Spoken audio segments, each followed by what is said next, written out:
Thank you very much. No, that's not true, but we've just gone our separate ways on these interviews. In some sense, it has at least seemed that during your son's presidency, that while you guys obviously were in touch of family matters, much to discuss, that apart from that, there wasn't a lot of give and take. Is that true? Well, that's all it takes for give and take. I mean, you don't need, if you mean, do I calling up Dad? Now, I mean, George, here's what you got to do now on Iraq or something. No, I didn't do that. And we sometimes would talk about policy, but I was determined to stay out of his way and avoid speculation. What's the old guy think? I mean, you don't need that. Well, now it can be told. Discuss, if you will, both of you, the extent of your consultations on policy and political matters while you were president. See, the interesting thing is that a president has got plenty of advisors, but what a president never has is someone who gave him unconditional love.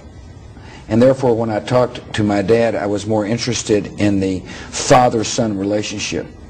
You got a lot of people who can give you advice, but you rarely have people who can pick up the phone and say, "I love you, son," or "Hang in there, son," and provide the kind of comfort that a president needs on occasion. You have said that when your father was president, particularly toward the end, rough year politically, 1992, that hurt you more than it seemed to hurt him. Is that true? Well, I said that being the son of the president was a lot harder than being the president. And how about being the father of the president? Tough at times. Only when you see criticism you know is very unfair.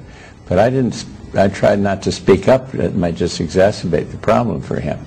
But when I saw things I knew were grossly unfair in the press, in the print, anywhere, it hurt. It hurt Barbara and it hurt me. But it's better not to go forth and sally forth and try to take the opposite. Well, did it hurt you more than the criticism that you took as president? I think it hurt more, yeah. Do you feel that way too, that it hurt you more? Absolutely. Gosh, I was furious. I got the reputation... About stuff about him? Yeah, I got the reputation of being slightly hot-headed at times, and, you know, it was an accurate characteristic, because I was ready to duke it out when I saw people say things that were unfair about Dad. And the other thing that's interesting is, though, I can remember calling he and Mom and saying, "Don't worry about me." In other words, I knew that they were taking on, the anxiety, and I knew what it was like to have somebody you love being hammered in the press. And so I spent a fair amount of time, as I recall, calling and saying, "Look, don't worry about me. Things are going to be fine. My spirits are good. Laura's doing great."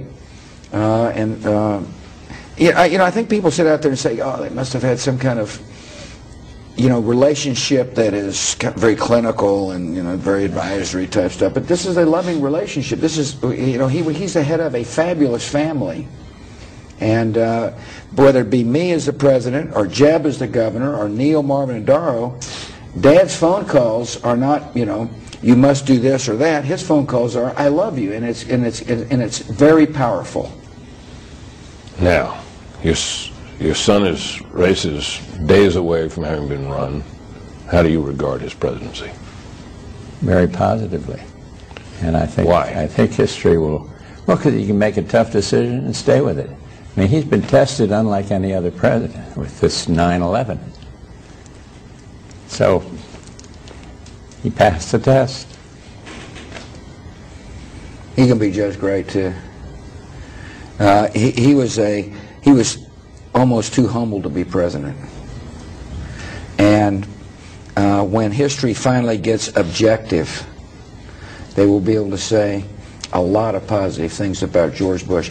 I cannot worry. I tell people I'm still reading biographies of George Washington, or analyses of his presidency, and if they're still writing about the first guy, the 41st guy and the 43rd guy simply don't need to worry about it.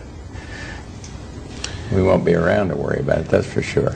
Now, I see you getting around now on a cane, and is that a condition that's going to get better in your judgment? You're going to be, is this a remnant from one of your hip operations, or what do you got going there? This is what they call old age. No, I understand about that myself. No, it's no pain, no hip, no. I think I have an imbalance that came from a back operation. Oh. Let me ask you something. Is it true that you said publicly that you're going to jump out of the airplane again? True.